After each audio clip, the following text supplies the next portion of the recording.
Muy bien, pues vamos a empezar oficialmente este Meetup, que es un webinar dedicado a un trabajo fin de máster que presenta Antonio Páraga de su máster en Deep Learning e IA generativa. Voy a un momentito presentaros en qué consiste este máster. Es un máster de 180 horas con un trabajo fin de máster individual, que es el que ha hecho Antonio. En la segunda edición la empezamos el día 3 de octubre. Es un máster con un contenido muy completo, actualizado, que esto la IA es muy importante. Son 180 horas online, en directo. Las clases se graban, se pueden ver y recuperar cuando uno pueda a su ritmo, desde el 3 de octubre hasta el 17 de abril, ¿de acuerdo? Fines de semana, viernes y sábados. Además, nosotros queremos que los alumnos se comprometan y, como veis aquí, siempre hacemos estos seminarios para mantener la comunidad en Datamecum, que es muy importante, tanto los alumnos que están estudiando, los profesores que son los que les apoyan, que como veis está Kiki, que está Juan, está Emilio, y siempre están ahí, yo digo, antes, durante y después de la formación, y por supuesto yo también, que para lo que necesitéis. La página es datamecum.com. Ahí tenéis toda la información. Si vosotros ya conocéis Machine Learning, como le pasaba a Antonio, podéis empezar directamente el máster. Si no sabéis Machine Learning, empezamos de cero. ¿Cuándo? El 26 de septiembre. Programa experto en Data Science, 200 horas, muy similar, un precio muy competitivo para que nadie se quede fuera del mundo de los datos por precio, ¿de acuerdo? Todo el mundo puede empezar, estas son 200 horas y termináis. Si le echáis las ganas, nosotros ponemos profesores y contenido y vosotros ponéis la actitud, termináis como analista de datos, ¿de acuerdo?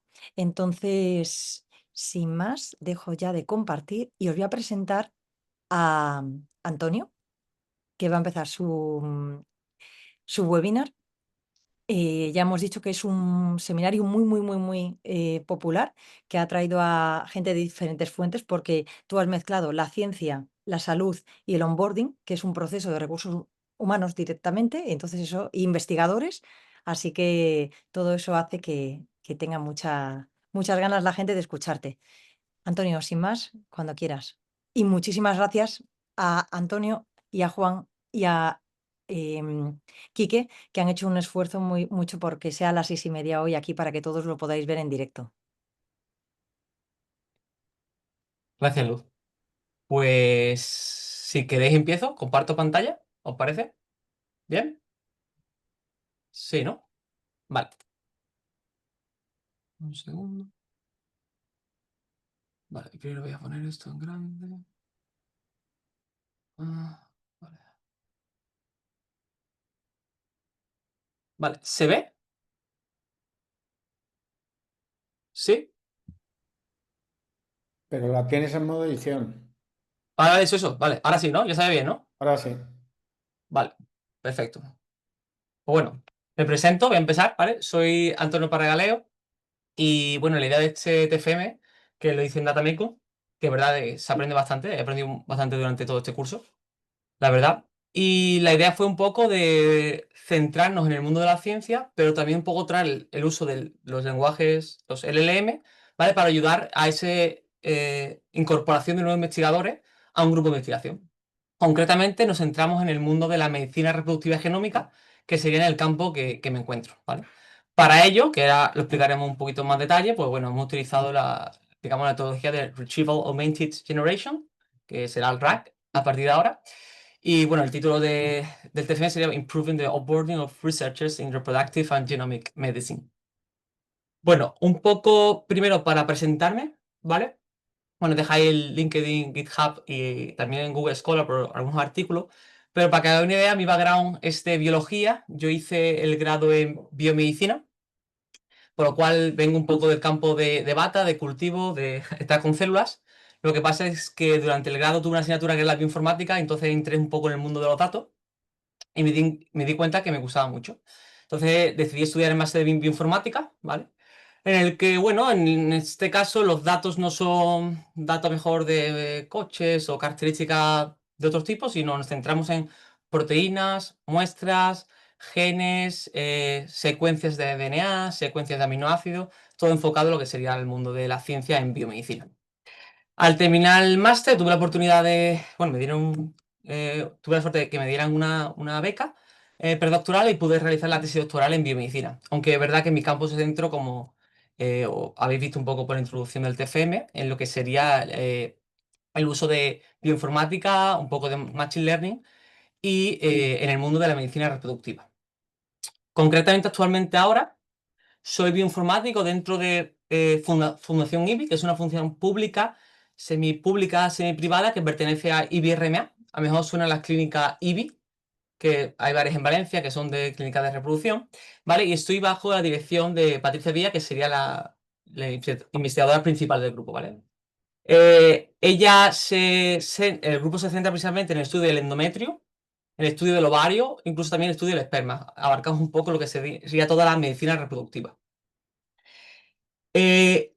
Lo que sí utilizamos, que es lo que vemos aquí, como hemos llamado la medicina genómica, varias técnicas para estudiar, que son al final, que aportan una gran cantidad de datos, que sería la epigenética, la genómica, la proteómica, transcriptómica o metabolómica. Básicamente, pues bueno, esto nos da una serie de datos que nos permite estudiar la biología a nivel de endometrio, ovario, esperma, en diferentes fases, ¿vale? Dando información de genes, de proteínas, de metabolitos, y un poco entender cómo funciona esa biología y también cómo funcionan las enfermedades que se producen para así conocer qué mecanismos podemos tratar con fármacos o revertir. O incluso también diagnosticar.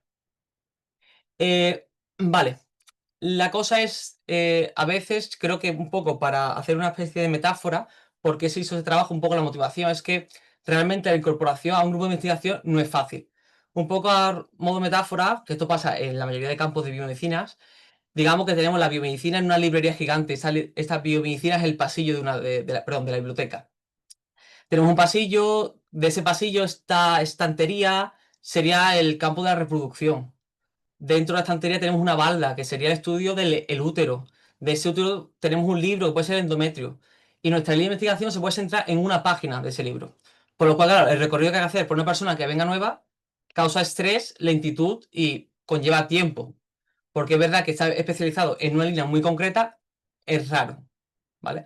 Es verdad que tenemos algunos temas que son más, digamos, frecuentes, o como puede ser el tema de Alzheimer, algunos tipos de cáncer, porque al final hay mayor prevalencia y tiene un mayor impacto, pero hay algunos otros temas más específicos que encontrar personas especializadas es bastante complicado. Además, esto se suma a algo más. Creo que se sabe, que es conocimiento público, que hay una alta inestabilidad en el campo académico, al menos hablo por biomedicina, y por lo cual también una alta frecuencia de rotación, ¿vale? Al final los contratos tienen una hora límite, sabes cuándo va a terminar, y aparte, bueno, hay una precariedad salarial, por lo cual el cambio de persona es bastante frecuente, por lo que al no tener una persona que se agobia con toda la información que le llega cuando entra a un grupo, sino tenemos varias, ¿vale? Y esto suele pasar cada 3, 4 años, que es lo que suelen durar una beca tanto predoctoral como postdoctoral. Además, esto se une, y por eso de aquí viene la idea del RAC, a que la mayoría de información, como en empresas y en otros sectores, es información no estructurada. Tenemos una gran cantidad de artículos científicos donde ahí se recogen los hallazgos que hemos realizado a través de diferentes investigaciones, en la que basamos las investigaciones posteriores, ya que se basa en esa línea de investigación.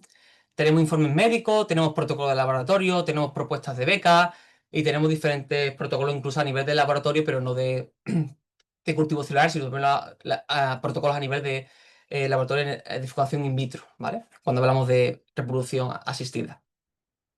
Claro, entonces, de todo ello, la idea fue, bueno, sabiendo que tenemos esa fuente, tenemos este problema, que hace falta una incorporación rápida para evitar perder tiempo cuando una persona entra, porque eso conlleva a que las otras personas tengan que explicarle y perder su tiempo y no dedicarlo a la investigación, y tenemos datos no estructurados, pues bueno, pues el uso de lenguajes LLM, del Large Language Model, es perfecto, y más con el uso del RAG, que te permite como crear una especie de asistente o ayudante que tenga la información curada, específica y de relevancia para tu campo. Ahora vamos a empezar un poco a entrar, ya hemos terminado la introducción, en lo que sería cómo hemos creado el modelo, ¿vale? Debido a una serie de limitaciones que tenemos actualmente en nuestro clúster de cómputo, no disponíamos de GPU, estamos gestionando ahora para tenerla. Entonces, aunque tenemos 600 GB de RAM, ya que normalmente en operaciones de bioinformática hace falta bastante RAM a la hora de mapear y demás, no tenemos GPU. Por lo cual, para realizar este, digamos, prueba piloto, sí que se desarrolló el modelo y se utilizó el modelo de Google, la API de Google, concretamente el modelo Gemini 2.0, aunque si utilizamos la base de datos ChromaDB en local y el framework de LangChain. Utilizamos este framework porque esto permite un poco el cambio de código rápido si queremos pasar desde la nube a local, que es la idea, para que sea todo confidencial y privado, de una manera fácil y sencilla. Ok. ¿Cómo hemos creado nuestra base de conocimiento? En primer lugar, hicimos una recopilación de todos los artículos científicos del grupo de investigación, ¿vale? La idea era, vale, tenemos los artículos científicos, pero estos artículos científicos se escriben en base a unas teorías que hay previas, ¿vale? Estas teorías, ¿dónde vienen recogidas? Pues bien, en la introducción, donde tú explicas el problema y citas paper, artículo científico, o en la discusión donde discutes tus resultados con lo que es la actualidad. Entonces la idea fue, vale, utilizando una serie de bases de datos, que ahora explicaré cuáles eran, cogimos esos artículos científicos y sus referencias, ¿vale? Este proceso, aunque parece un poco fácil, digamos, la información no es muy trazable, que digamos. Entonces, claro, desde un artículo científico que se identifica de forma única por un Digital Object Identifier, que es DOI, ¿vale? Intentamos coger, utilizando Crossref, que es una base de datos que contiene toda la información de los artículos, el identificador de la referencia de cada uno de esos artículos. De esta forma teníamos nuestro artículo científico, su DOI, y de ese DOI podíamos sacar todos los DOIs de los artículos utilizados o citados en ese artículo. Posteriormente, ¿vale? Normalmente los artículos científicos en biomedicina podemos encontrarlos tanto en Google Scholar, pero la base de datos más utilizada suele ser PubMed, que pertenece al National Health Institute, que es de Estados Unidos. Entonces, desde este DOI éramos capaces de coger identificador en PubMed, ¿vale? Y utilizando la librería PubMed to PDF, obteníamos el PDF. El problema es que en ciencia muchos artículos no son open access o no tienen un link habilitado, ¿vale? Para acceder a ellos. Claramente, si el artículo no era open access, no puede acceder a no ser que pague la suscripción, por lo cual eso lo descartamos por ahora. Sí, es verdad que tenemos VPN y estamos intentando ver qué podemos hacer con las VPN, pero también había muchos artículos que, a pesar de que estaban libres, no estaban en formato PDF, sino estaban en la propia página de esta base de datos. ¿Qué pasa? Que esa página donde se encuentran los artículos, la propia página no es PubMed, si es otra diferente que es PMC, pertenece todo a lo mismo, por lo cual a través de una API tuvimos que conseguir los IDs de PubMed para conseguir los IDs de PMC y bueno, al final conseguir lo que serían los formatos de los artículos científicos en XML. De esta forma conseguimos coger bastante información, ¿vale? Quitando aquellos artículos, claro, que no eran open access y por lo cual no se podía acceder libremente. Vale, entonces, como he comentado, tenemos los artículos científicos, tenemos sus referencias, que es información no estructurada. Sabemos que para el sistema RAG funciona mejor cuando le damos una información estructurada. Además, noté el cambio porque hice varias pruebas. Entonces, la idea fue, vale, utilizando en propios LLM, vamos a crear, ¿vale? Archivos JSON que contengan información ordenada y estructurada de cada uno de los artículos científicos, tanto de las citas como de su referencia. De esta forma, y todo esto lo hicimos con LangChain, con este framework. De esta forma, lo que conseguimos... perdón, sí, para poner unos tiempos, para que hagáis una idea, se tardaba en torno a 40 segundos por artículo en analizar y para organizar en un formato JSON. Posteriormente, ¿vale? Este formato JSON tenía las estructuras principales o los campos principales de un artículo de investigación. Sería el título, los autores, el astra, introducción, metodología, resultados, el DOI, que es único, y la revista. La idea entonces, pues vale, sabemos que tenemos que romper en segmentos de texto, por lo cual vamos a crear JSON pequeñitos de este JSON grande, en el que vamos a tener en cuenta el índice y la parte o la sección de donde viene, para que toda la información sea trazable a lo largo de todo el proceso. Por lo cual, cualquier segmento de texto sabíamos de qué artículo venía y de qué parte y en qué posición, si la primera, la segunda, la tercera o la cuarta. ¿Vale? Estos share entonces utilizamos la base de Chroma para guardarlo a nivel local. ¿Vale? Y tenemos así toda la información. Cuando guardamos esta información, también guardamos la metadata. ¿Para qué? Para poder rastrear estos artículos de forma fácil o si queremos hacer un filtrado de esta base de datos por algún motivo. Entonces, claro, a la hora de recuperar este contexto, pues abrimos la pregunta, bueno, la comparamos con nuestra base de datos y nos devuelve segmentos de texto, ¿no? Nos va a devolver un número de segmentos en el que nos va a dar un contexto y ese contexto se va a alimentar con la pregunta y eso nos ayuda a nuestro sistema a responder. Tienes el contexto específico tuyo más la pregunta que da y te va a responder en función de ese contexto. La pregunta aquí fue, vale, en un artículo científico es verdad que, por ejemplo, en una discusión son párrafos grandes, a veces tenemos frases que son opuestas en el sentido que damos un pro pero damos un contra y fue, a lo mejor, un segmento de un párrafo enorme no es suficiente. Podemos alterar un poco en esta búsqueda o modificarla. Entonces pensamos hacer en una recuperación de texto, hemos llamado recursiva, en el sentido que hago la pregunta al modelo, el modelo me devuelve unos chunks, pero en este caso, un segundo, creo que aquí, sí. En este caso, ¿vale? Sí que he marcado como el ejemplo que tenemos el índice del chunk, ¿vale? Y claramente será artículos diferentes o iguales, depende del modelo. Entonces, la idea fue filtro, con esa información filtro nuestra base de datos, no hago otra recuperación de texto basado en la pregunta, sino filtro nuestra base de datos y recupero el texto anterior y posterior, ¿vale? Para dar un poco más de contexto a lo que sería el modelo. Entonces así creamos nuestro contexto con las preguntas en el que tiene un poco más de información. También es una forma de ver si esto funcionaba mejor o peor que el texto normal. Vale. Una vez que tenías planteado lo que sería nuestro modelo, la siguiente pregunta fue, vale, ¿cómo compruebo que lo que me está realizando lo está realizando bien? Es cierto que, bueno, estamos haciendo pruebas, les realizamos preguntas, nos respondía de forma certera, utilizamos personas para que preguntaran, pero claro, al final también intentamos buscar datos numéricos en la medida que cabe. Entonces, después de un poco leer y documentarme bien, vimos que, digamos, esto sería el RAC, en el que tenemos la pregunta, la base de datos, nuestro contexto, que serían los artículos científicos, el contexto que recupera, el LM y la respuesta, ¿vale? Pues tenemos como diferentes métricas para ello. Por ejemplo, una métrica sería el retrieval. Esta métrica nos dice, ¿vale?, cómo es de exacta la información que se recupera frente a la pregunta que se da, ¿vale? También tenemos el groundedness, que aquí diría, vale, la respuesta que me da tiene sentido con el contexto que hay. Tenemos también la relevance, que sería la relevancia en el sentido, vale, la respuesta que me ha dado es relevante, es importante con la pregunta que se ha hecho. Y después tenemos correctness, que básicamente es, vale, tengo una respuesta que sé que es verdad y comparo con la respuesta que me da el modelo, cómo de correcta es, ¿vale? Entonces tenemos 4 métricas que intentamos utilizar para evaluar si el modelo tiene una buena performance. Aquí, como podéis ver, esto es importante de mencionar porque hay 2 métricas que dependen de un contexto, pero hay otras 2 que no.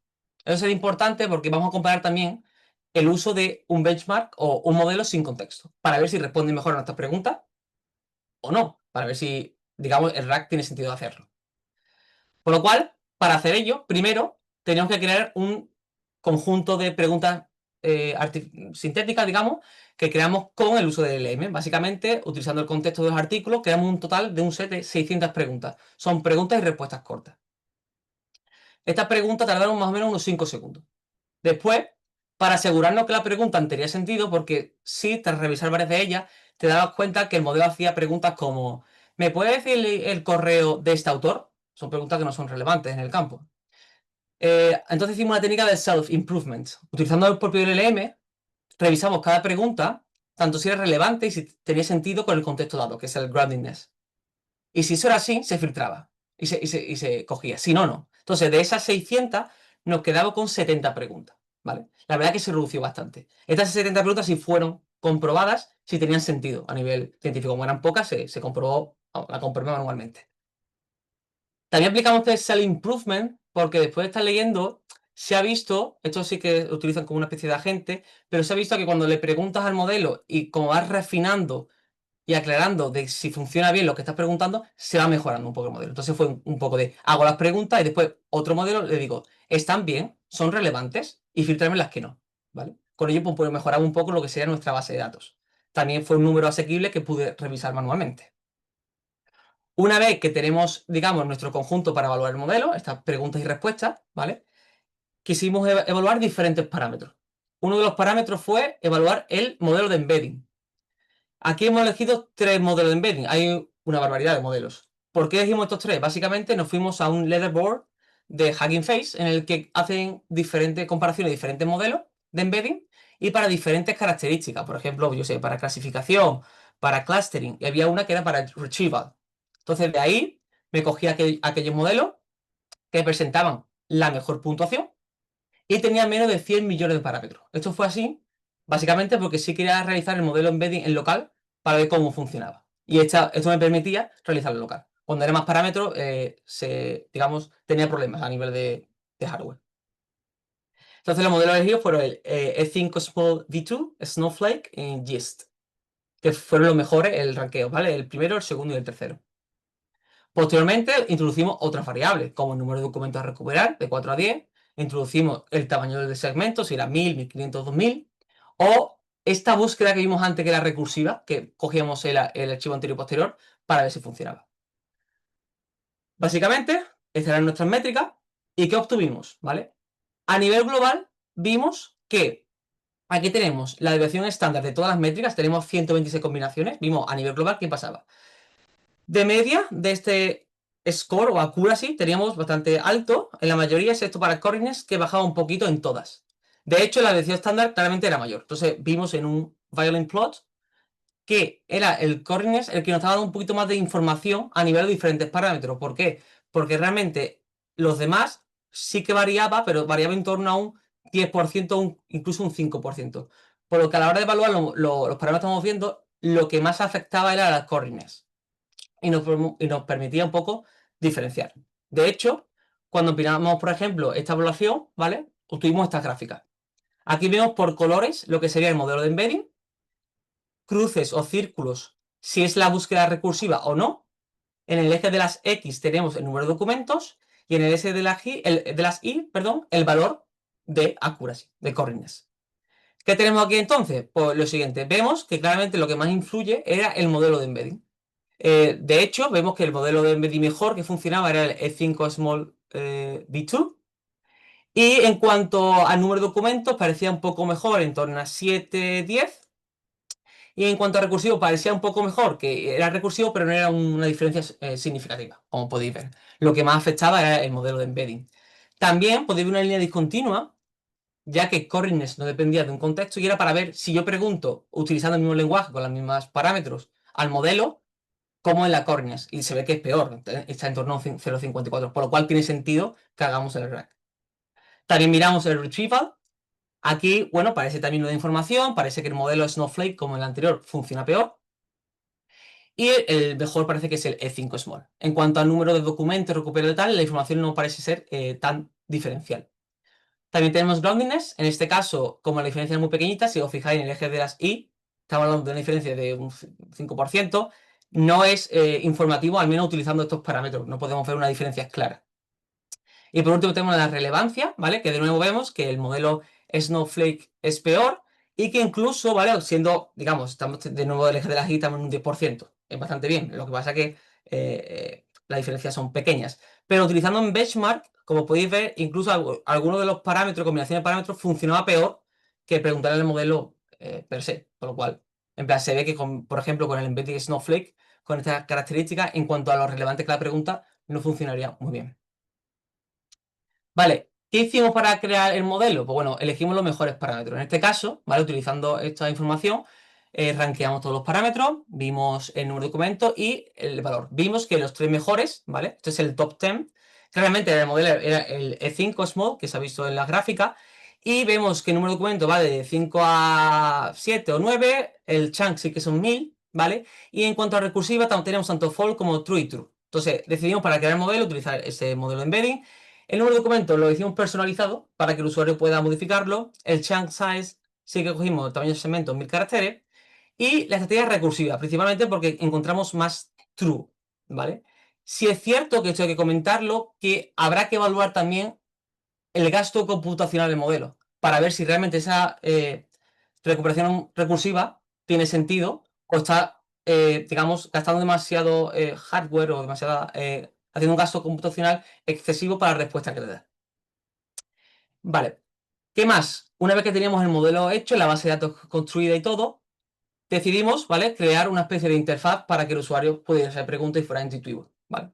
Esto se creó claramente con el modelo con los mejores parámetros, ¿vale? Y con Streamlit, a prueba de, sí, a modo de prueba piloto.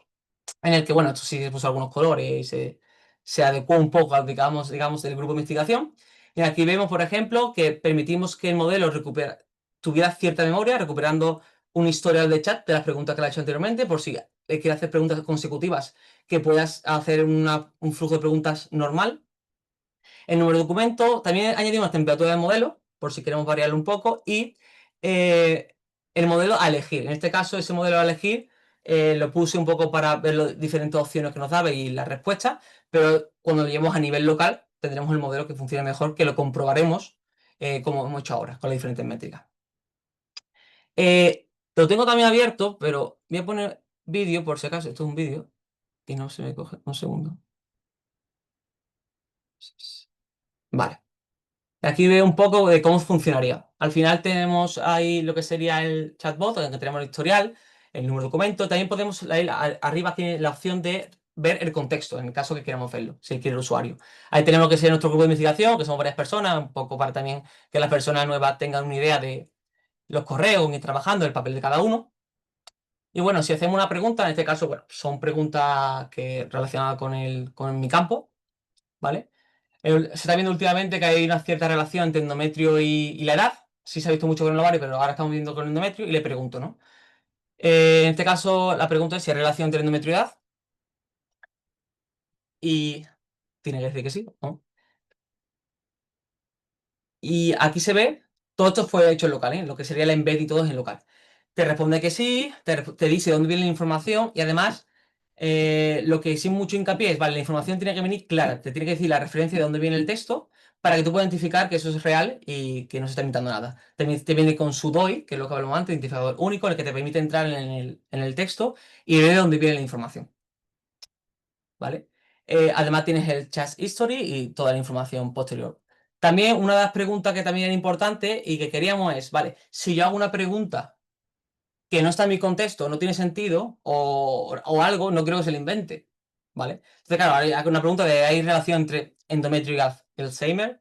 Claro, y la respuesta que nos da es, ahora cuando pienses, es no te puedo responder porque esta información yo no la tengo, ¿vale? Que es un poco también lo que buscamos, un poco que se base en información curada por nosotros y específica. Y si no está ahí, no responda, ¿vale? En el caso que si nosotros no la hemos añadido. Y, ¿vale? Y yo creo que... eh, vale. ¿Qué más? Ya un poco para terminar, esto sería la interfaz y cómo he hecho el modelo, pero es cierto que habría que mejorarlo un poco. Ya no solo ver el costo computacional, como he dicho, pasarlo a modelo local, sino la idea también creo que sería importante desarrollar un rack multimodal añadiendo imágenes. Al final, muchas veces la información que hay en imágenes no se plasma en el texto y te las puedes perder. También sería bueno incorporar datos de Python y R, que son lenguajes que se utilizan en bioinformática. Y nuestra idea sería, pues bueno, realizar una consulta, ya sea de literatura o de código, hacer un modelo de clasificación y que según una pregunta sea de una cosa u otra, te busque, ¿vale? En diferentes bases de datos y te responda coherentemente con nuestros datos y nuestra información curada. Y por último, claramente, habría que desarrollar lo que sería una aplicación, una especie de intranet desarrollada que pueda el usuario loguear, tener usuario y desarrollar con otros tipos de frameworks, no como es, no mejor, un poco mejores que Streamlit, como sería Angular o React. Y creo que con esto, pues, sería todo.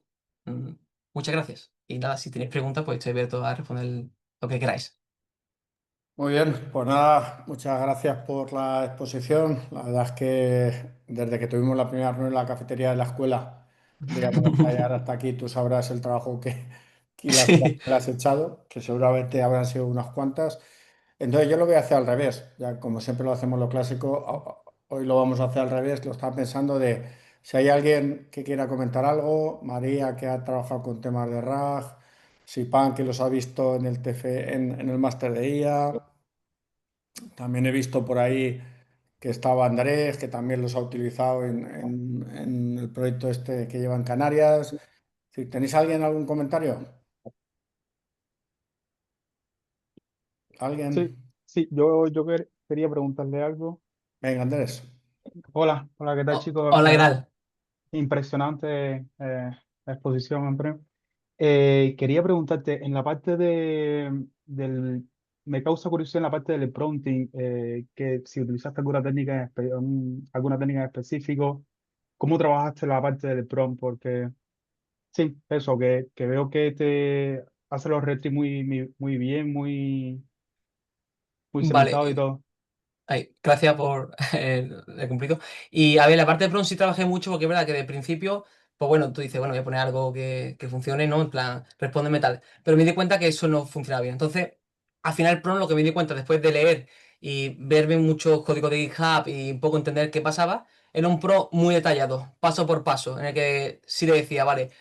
Tiene una pregunta, si tiene muchas respuestas, rómpela, piénsatelo, revisa la respuesta, cuando tenga la respuesta final me la responde, no me dé una respuesta que no tenga citas, si tiene cita me la comentas, me la dan un vale. O sea, era un prompt bastante largo y muy detallado y todo por punto y muy ordenado. Yo después de hacer eso hice varias pruebas y la única forma en que me da ese prompt detallado y con las citas y con todo fue de esa forma. Pero es un prompt bastante largo y detallado. Se me dio cuenta Genial. que cuando le das órdenes, instrucciones, uno punto haz esto, dos, tres, funciona mejor.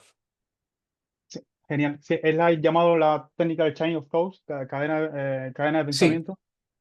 Sí, claro. genial. Y para la parte de la estrategia ¿qué estrategia utilizaste en el chunking y en los retrievers del rack? O sea, ¿fue híbrido, semántico Ahí o...? fue semántico, utilicé Recursive Splitter, ¿vale? Teniendo en cuenta un poco la semántica de la frase y también lo que sería separadores clásicos como interrogación, punto y demás. Si no he dicho, utilicé también un overlap, que sería en cada prueba que hice, si el segmento tenía 1000 lo dividía entre 10, ¿no? Un overlap de 100. Si era 1500 un overlap de 150. Utilicé, sí. Genial. También es Pues, verdad que por temas de hardware y de cómputo, porque al final esto también tardaba, sí me gustaría un poco hacer las pruebas que he realizado, pero poniendo más parámetros, ¿no? Es decir, vale, si cambio de splitter, ¿qué pasaría, no? Ver que sí mejor tal, pero sí, utilicé ese. genial. A mí personalmente me va a valer mucho esta información. Me alegro. Muchas gracias. Muchas A gracias. ti. Gracias, Andrés. ¿Hay alguien por ahí? ¿Alguien que quiera comentar algo? Antonio, si quieres dejar Sí. de compartir la pantalla para Ah, también... vale, genial, pues sí, así se me ve la cara, ¿no? Mejor. Genial, eso, Espérate. eso. Luego sí hay que compartir algo, No, pero es que no me he dado cuenta, claro, como estoy nada, aquí no me nada. di cuenta. Vale. ¿Hay más? Bueno, yo quería comentar, bueno, no sé si alguien del Eh, máster quiere comentar algo, que comente primero. Si no, comente yo unas pues cosas. venga, de Joan. No, a ver, no, es que como está relacionado un poco con la pregunta de Andrés, Sí, cuando hacéis el retrieval este recursivo, bueno, me ha quedado claro, o sea, tú coges el chunk, el anterior y el siguiente, les pasas los Sí. tres, pero lo que haces es unificar el texto como un único texto o sea, no sé si me explico, no pasar, o sea, le pasas los tres chunks con todos sus identificadores, lo que haces es juntarle en un único texto para ampliar el contexto, porque eso es lo que se hace normalmente, que es un poco un retrieval jerárquico. O sea, tú buscas un trocito pequeño de texto, pero luego lo que le metes al contexto es el párrafo completo de donde lo has sacado. Eso suele ir Eh, mejor. claro, eso es lo que he hecho, es decir, cogía el parrafito y le añadía el párrafo anterior y posterior. Sería ese Mm. jerárquico. Sí. Sí, Vale, pero tienes... claro, lo unía junto, sí. Lo que es la información de ID y demás, la utilizaba solamente para hacer un filtrado en la base de datos vectorial. Vale. Filtraba y ya juntaba y ese contexto entero se lo daba al modelo. Mm. Vale, vale, no me había quedado muy claro. Y otra pregunta también un poco relacionada a esta, o sea, la historia el historial este del chat que tienes, claro, como es Sí, un rack, tú haces la primera pregunta, esa primera pregunta busca directamente hace el retrieval. Que bueno, además ahí no sé si habéis probado en hacer una reescritura de la pregunta, normalmente eso también funciona mejor de cara al vale. retrieval, que parece que bueno, os iba bastante bien. Pero bueno, eso es una cuestión, pero mi pregunta era otra. O sea, tú haces la primera pregunta, te devuelve algo y luego si quieres seguir preguntando, esa segunda pregunta también hace un retrieval y ¿cuál es el término, digamos, o qué es lo que busca en el retrieval? Claro. Eh, claro, eso lo estuve pensando porque que eso no sé si funcionaría de todo bien, en el sentido de que, claro, esa pregunta busca en el retrieval, te da un contexto y va a tener la información del contexto anterior, pero claro, a lo mejor la pregunta, cuando tal, puede fallar, claro, porque tiene menos cantidad de información, la pregunta. Sí, entiendo lo que Claro, dice. exacto. Es verdad que las pruebas que he hecho manualmente, eso sí lo he hecho manualmente, han funcionado, pero también es verdad que, claro, si al buscar no está codificando toda la información para buscar el chunk concreto, aunque tenga la información anterior. Claro. Vale, Claro, o sea, siempre que hagas una pregunta siga teniendo, digamos, el mismo contexto que ha recuperado, va a ir bien. Pero si la segunda pregunta es, digamos, cambio por el contexto, lo ideal sería, pero claro, eso ya habría que hacerlo con un agente de IA, detectar que tiene que hacer otra recuperación distinta sobre esa claro, segunda pregunta y añadirla a todo el contexto. Pero bueno, eso claro. como Sí, en o punto lo claro, podéis hacer. sí, pero claro, pasarle como el contexto anterior, que vea la pregunta, que formule una pregunta en base a todo y que esa pregunta sea la que pregunte, claro. Exacto. Exacto, vale. Pues muy, la verdad. Vale, pues lo veremos, la verdad, lo intentaremos implementar. Porque claro, vale, genial. No sé si alguien más quiere Vale. comentar. ¿Alguien más quiere comentar algo? ¿Algún comentario? Yo tengo una pregunta Venga. de utilidad. O sea, ¿cuánta gente más o menos entra en un grupo de investigación como en el que tú estás trabajando y con qué Vale. frecuencia? Va un poco por oleada, ¿vale? Para que te haga una idea, este año van a entrar 4, ¿sabes? Mi grupo tiene la suerte, porque eso lo tengo que decir, digamos, mi jefa busca financiación por donde sea, ¿vale? Pero no es normal. Es decir, yo por ejemplo termino la tesis y sigo trabajando, mi compañera termina la tesis y sigue trabajando. Pero normal es, termina la tesis, vas al paro y te buscas la vida en otro lado. Precisamente porque, lo te digo, tú tienes financiación 3 años, 4 años. Entonces, si no consigues más, es que no te puedes mantener, pero no puedes. Entonces, claro, cada 3 4 años hay oleadas. Por ejemplo, el grupo, yo que llevo tiempo donde estoy trabajando, para tener una idea de cuando yo empecé, que hace 7 años, que empecé, bueno, empecé medio con el TFM y tal, que queden, si somos más o menos 50 personas, que empezaron conmigo, que queden 2, ¿sabes? De los estudiantes, me refiero. Los IP Ujú, sí están allí. Pero ujú, sí, sí, mucho, mucho. Pues date cuenta que de cada 3 4 años es que las opciones que te dan, donde yo estoy un poco, te pueden ayudar económicamente mientras que encuentres una beca, pero en muchos sitios es, si se te acaba la beca y no consigues otra beca, o da la casualidad que se te acaba la beca en un plazo que no solapa con otro, vas al paro. Bueno, vas al ujú. paro otra va gratis, pero tampoco puede por tema de seguro y todas estas cosas.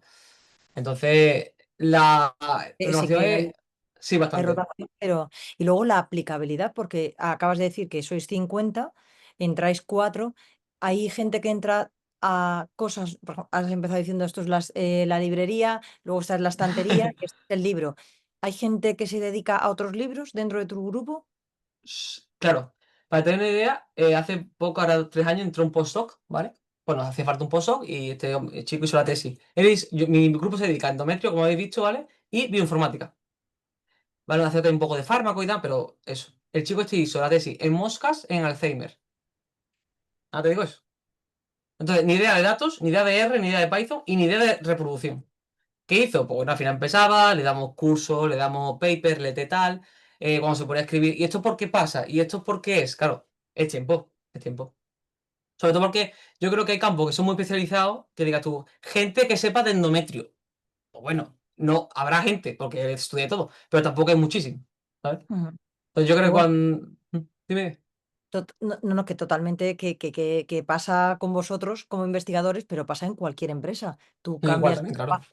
Yo en mi vida profesional he trabajado con yogures y luego he trabajado con seguros médicos y luego he trabajado con personas y contratos laborales. Entonces son temas totalmente distintos y aunque la metodología siempre es la misma, cambia mucho, mucho por el tipo de elementos que gestionas. Entonces, si a ti te hacen un previo, porque lo primero que tienes que enterarte es de, yo qué sé, pues que si manejas yogures, pues lo que es la nata, la proteína de la nata, los precios del azúcar, porque se comercializa en el stock market, en el mercado de valores, en la bolsa. De valores, Y todo esto son cosas que son específicas del negocio que tú en el que estás. Entonces, no solamente pasa en lo vuestro, pasa en todo. Y me imagino aquí que claro, lo que es el turismo, pues si trae a una persona que nunca ha trabajado en turismo, se harán las preguntas de qué es una pernocta en un hotel, de qué se claro. considera cosas mínimas, o sea, que yo creo que es aplicable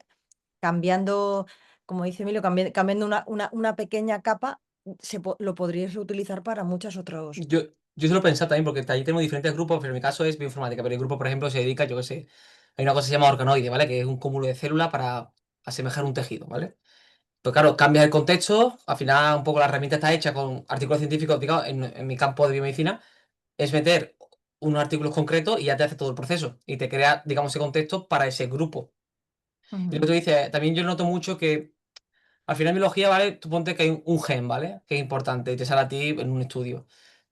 Nosotros buscamos en ChatGPT y probamos a ver, ¿no? Yo utilizo a veces Perplexity porque te viene también la cita de donde viene, ¿no? Pero lo utiliza y me te da información del gen ese que se ha visto que es elemento relacionado con el sistema inmune. O mira, un ejemplo que yo veo es que a veces me han salido genes del sistema olfatorio en endometrio. Y tú dirás, claro, tú buscas eso en internet o en ChatGPT y te dice, pues un gen que cuando llega la partícula odorante transmite una señal y tal. Claro, yo me tuve que leer referencia, esto que lo hice durante la tesis, a punta pala hasta que me di cuenta que esa expresión se debía a que endometrio está ese receptor, pero tiene una función totalmente diferente. De una señal, pero por otro motivo. Claro, esa información no te la va a ChatGPT, a no sé qué le haga, no sé cuántas preguntas. Si lo metes tú en el contexto, chico que pregunta y si ve un gen, le da ya una orientación por dónde ir. Y aparte una cita, que eso ayuda. Porque tú al final en el artículo científico, tú no puedes decir lo que te dé ChatGPT, tienes que darle una referencia que esté corroborada. Entonces, claro, Ujú, eso también ayuda bastante. ujú. Muy bien. Pues no sé ¿Algún si tenéis comentario más? alguna pregunta más, eso es. Nada, yo simplemente, oye, darte la enhorabuena, eh, Gracias. que hay un montón de trabajo, ya te han hecho algunas preguntas técnicas y ahora, digamos, la que siempre que nos piden algún cacharro de estos, yo le llamo cacharros, es a nivel local o a nivel, digamos, de API y a tirar millas. Porque claro, el gran problema que tenemos aquí es, o que tiene mucha gente, por ejemplo, las administraciones públicas. Ahora ya hay muchos ayuntamientos que se van a lanzar a meter estos sistemas. El otro día estuve comiendo con el responsable de SEIPU Alba, que lleva más de 1.500 ayuntamientos de toda España, y me comentaba que ya están empezando a hacer sus pruebas con OpenAI. Entonces, claro, lo que tú comentas, claro, es para tu unidad. Si eso lo escalas a todo el hospital, o se compra GPUs en cantidades, Apunta. o se hace un análisis, o qué hacemos. Ya, a ver, yo sí soy partidario porque al final por ejemplo, en la FE allí subimos otro día tema de bioinformática de la FE, no de mi unidad, sino de la FE, y ya están utilizando, pues, estaban utilizando Azure, por ejemplo, ¿no? Para mover datos y demás a nivel de protección de datos. Sí es cierto, desde mi punto de vista, que cuando hablamos de esto, porque al final son artículos científicos, no está publicado en ningún lado, una pequeña competencia, porque cuanto más artículos y mejor publicado, más beca y recursos, sí hay cierta desconfianza subir datos a nivel de nube. Yo por mí yo creo que si es para un grupo de investigación lo puedo hacer en local, pero si quieres hacer algo escalable, yo creo que tienes que tirar de uno te queda otra. Y aparte es asegurarte que esos datos no van a salir y que no se van a utilizar para nada, porque si pienso que son información confidencial, pero no creo que no queda otra si lo quieres escalar. Hombre, lo que pasa es que yo lo que creo es que los organismos públicos, como son, empiezan a poner las pilas, porque todos se quejan de que los datos los tienen que ser privados, pero tampoco pongan medios para que eso sea privado y para que eso sea seguro y que sea escalable. Pero bueno, ya veremos, ya veremos. Ya veremos. Pero es verdad que en ciencia te diría yo, por la sensación que noto, a lo mejor gente más joven bien, pero gente más mayor en ciencia cierto recelo, ¿sabes? Y de no meter en ChatGPT, de artículos científicos que no se han publicado, tal, que lo entiendo también, ¿no? Pero yo creo que, bueno, va a ser escalable, como tú dices, o da los recursos para que sea escalable o tienes que tirar de API. Muy bien, ¿algún comentario más? Yo una pequeña pregunta que se me ocurrió Venga. recién. El tema este de que cuando trae la información y es capaz de decir no sé, de poder devolver algo que identificar que la información no está y no alucinar con otra información, ¿qué tan complejo fue implementar eso? Ha decir como varias capas de prompts, ¿vale? Asegurándome de, vale, me da la información, si la información tal no está en el contexto, dime no lo sé. Después revisaba la información que me da de, asegúrate que tiene la información en el contexto, si no, dime no lo sé. Después de implementar varios prompts, ya el modelo me di cuenta de hice varias pruebas y funciona bastante bien ese aspecto. Porque al final, lo que no quería es que a lo mejor me dijera algo, por ejemplo, de un gen publicado en algo que no es mi contexto, que puede encontrar, porque al final hay mucha documentación, pero que no sea específico de mi campo, que no me interesa. Es lo que he dicho antes a Ruth, ¿no? Si es algo que es específico de Alzheimer, la función en Alzheimer no me va a dar información importante en nuestro campo, porque puede actuar de forma diferente o tener otra función a nivel endometrial. no tenía nada que ver con esto que vimos a veces de regular la temperatura del modelo. ¿No hiciste pruebas por ese lado? He hecho pruebas al regular la temperatura del modelo porque estaba en 0,8 y yo con 0,5. Sí que la generación de preguntas la hice en 0,2 y la generación, por ejemplo, de los JSON fue en 0,1, que son súper bajos para que tenga menos capacidad, ¿no? de inventar, digamos. Pero no noté una diferencia significativa a la hora de eso. He hecho varias pruebas a nivel manual, digamos, ¿no? Pero no noté una diferencia significativa. No sé si pongo muchos pros en el sentido de asegurarme que todo vaya bien, podría ser, pero bueno, eso son cosas que estamos mirando e intentando mejorar. Yo creo que también cuando vayamos lanzando y haciendo pruebas, pues se irá viendo algunas cosas. ¿Y no encontraste errores en el otro sentido, de que a veces estaba la información y no te la devolvió, como un sesgo hacia el Eh, otro lado? lo que sí encontraba a veces es que, claro, eh, no me daba la cita, ¿sabes? No me daba la referencia. Y claro, eso sí me preocupaba básicamente porque, claro, y yo no sabía dónde viene la información. Es decir, sí entiendo que viene del contexto, pero claro, cuando yo ya leo y me da la cita, pues sí, ya podía ser comprobación. Es decir, vale, esta información viene de este link, leo. Y me voy y efectivamente veo que dice eso, el paper. Entonces me lo creí más. Cuando no me da la cita, tuve que hacer, pues bueno, varias pruebas, el prompt mejorarlo, poner el chain este de pensamiento lógico por cadena, tal, no sé qué, y ya funciona mejor. Sí. Cool, gracias. Pues muchas gracias a todos por estar en directo, no solo a los profesores, que también estaba Joan, que no me había dado cuenta. Muchas gracias a los profesores, muchas gracias a todos los alumnos que están aquí acompañando a Antonio, a María, a Cristian por las preguntas, por vuestras aportaciones, que siempre hacen que sea mucho más dinámica esta conversación, y a los demás asistentes, que ya sabéis que ya está colgada la presentación de la semana pasada en YouTube y esta estará pues este fin de semana si todo va bien. Así que muchas gracias, Antonio, por tu tiempo y a seguir. Ya hemos dicho lo que dijimos el otro día. Ahora a ver en qué otro proyecto nos podemos meter para seguir avanzando en este tema de los datos. Bueno, Gracias. también da muchas gracias a todos, también, por vuestro tiempo, que al final también estoy aquí por la tarde y os lo agradezco. Muy bien, pues muchas gracias. Nos vemos en la siguiente, el jueves, no, perdón, el miércoles de la semana que viene a las 7 para la presentación de los mejores resultados del Datatón de la sexta edición del programa Experto en Data Science. Y en Madrid, perdonad, el Madrid, si estáis el martes a las 5:30, habrá una charla de Emilio de IA a lo fácil y después haremos un evento de networking para los que se puedan pasar un ratito después. Muchísimas gracias a todos. Nos vemos. Gracias. Hasta luego, Hasta gracias. luego. Chao, chao. Oh. Chao, chao.